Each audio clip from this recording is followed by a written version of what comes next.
নমস্কার সকলকে। আজকের বিষয়ে আপনারা সকলেই জানেন, মন্ত্রের পরিচয় ও শক্তি। তো মন্ত্র একটি বিশেষ শব্দগুচ্ছ বা বাক্য, যা আধ্যাত্মিক উন্নতি, শক্তি অর্জন, মনোযোগ বৃদ্ধি এবং জীবনে ইতিবাচক পরিবর্তন আনার জন্য ব্যবহার করা হয়। এটি সাধক বা ব্যবহারকারীর চেতনাকে বিশেষভাবে প্রভাবিত করে এবং আধ্যাত্মিক বা শারীরিক দিক থেকে শক্তির উন্নতি ঘটাতে সহায়তা হয়। মন্ত্রের শক্তি বিভিন্ন দিক থেকে বিশ্লেষণ করা যেতে পারে এবং এর প্রয়োগ মানুষের জীবনে বহু রকম ফলাফল সৃষ্টি করতে পারে। মন্ত্র শব্দটির সংস্কৃত ভাষার মন অর্থাৎ মনের এবং ত্রয়ী ত্রাণ মুক্তি শব্দ থেকে উদ্ভূত হয়েছে। এর আক্ষরিক অর্থ হলো মনের মুক্তি। মন্ত্রের মাধ্যমে মানুষের মনকে একটি নির্দিষ্ট লক্ষ্য বা উদ্দেশ্যের প্রতি কেন্দ্রীভূত করা হয়। এটি এক ধরনের আধ্যাত্মিক প্রযুক্তি বা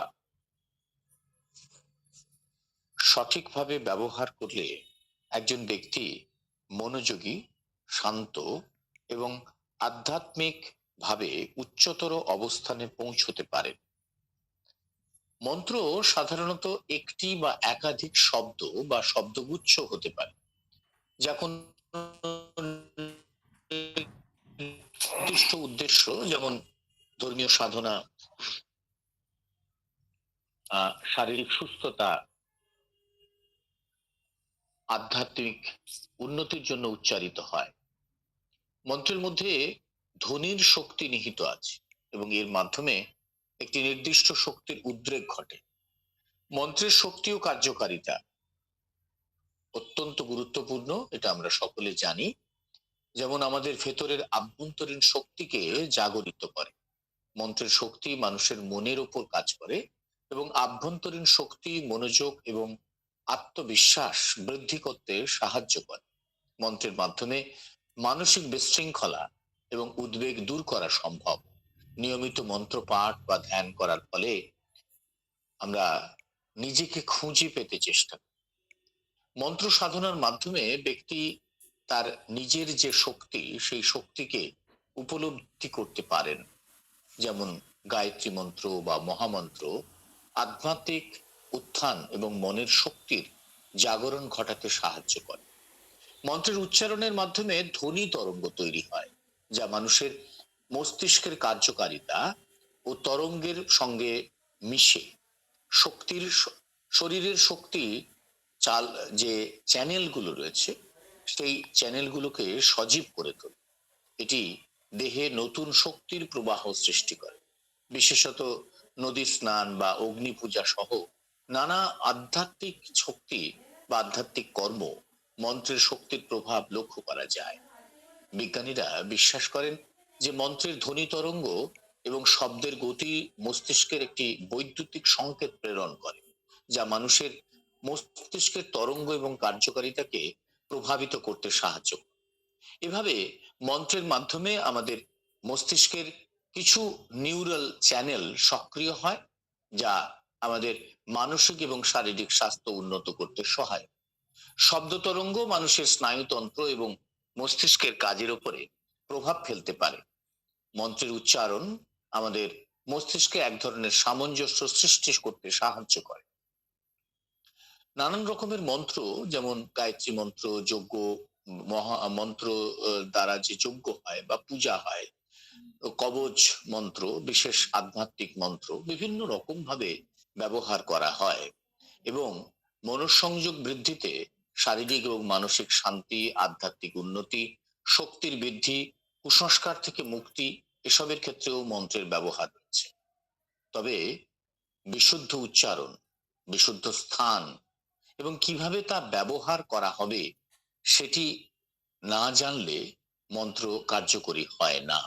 মন্ত্র শুধুমাত্র ধর্মীয় বা আধ্যাত্মিক চর্চার একটি অংশ নয়, এটি একটি শক্তিশালী অস্ত্র যা জীবনকে গঠন, সুখ, শান্তি এবং শক্তি বা সাফল্যে পরিপূর্ণ করতে সাহায্য করে। নিয়মিত মন্ত্রচর্চার মাধ্যমে একাধিক আধ্যাত্মিক, মানসিক এবং শারীরিক সুবিধা পাওয়া সম্ভব, যা মানুষকে তার লক্ষ্য অর্জনে সাহায্য করে। আজকে এই বিষয় নিয়েই আমরা চর্চা করব। চর্চা করবেন, আমাদের মধ্যে উপস্থিত রয়েছেন মহামহোপাধ্যায় আচার্য গুরু গৌতম গোস্বামী মহাশয়। তিনি অধ্যাপক, রামকৃষ্ণ মঠ বিবেকানন্দ বেদ বিদ্যালয় এবং রামকৃষ্ণ মিশন বিবেকানন্দ ইউনিভার্সিটি বেলুড় মঠ। তার আগে আমাদের প্রথা অনুযায়ী আমরা একটি মঙ্গলাচরণ করব। মঙ্গলাচরণ করবেন আমাদের মধ্যে উপস্থিত রয়েছেন শ্রীযুত শম্ভু ব্যানার্জি মহাশয়। আমি ওনাকে অনুরোধ করব মঙ্গলাচরণ করার জন্য। ওভার টু শম্ভু বাবু। नमस्कार।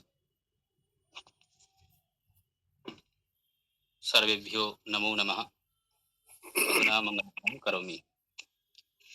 ॐ सुमुखश्चैकदन्तश्च कपिलो गजकर्णकः लम्बोदरश्च विकटो विघ्ननाशो विनायकः धूम्रकेतुर्गणाध्यक्षो भालचन्द्रगजाननः द्वादशैतानि नामानि यः पठेत् शृणुयादपि विद्यारम्भे विवाहे च प्रवेशे निर्गमे तथा संग्रामे संकटे चैव विघ्नस्तस्य न जायते। शुक्लाम्बरधरं देवं शशिवर्णं चतुर्भुजं प्रसन्नवदनं ध्यायेत् सर्वविघ्नोपशान्तये। श्रुतिस्मृतिपुराणानाम् आलयं करुणालयं नमामि भगवत्पादं शङ्करं लोकशङ्करम्। ॐ सदाशिवसमारम्भां शङ्कराचार्यमध्यमाम् अस्मदाचार्यपर्यन्तां वन्दे गुरुपरम्पराम्।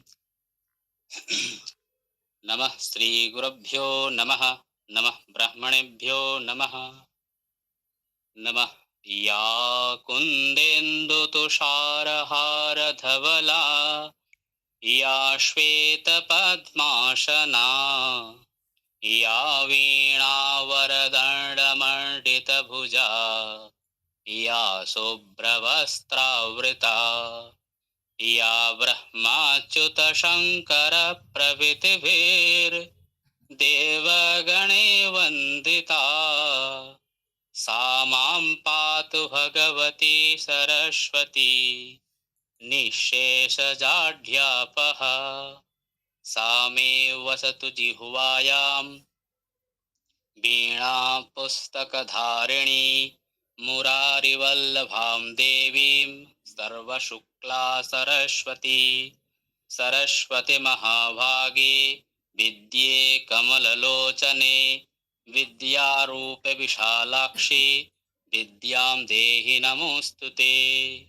हरिः ओम। नमस्कार।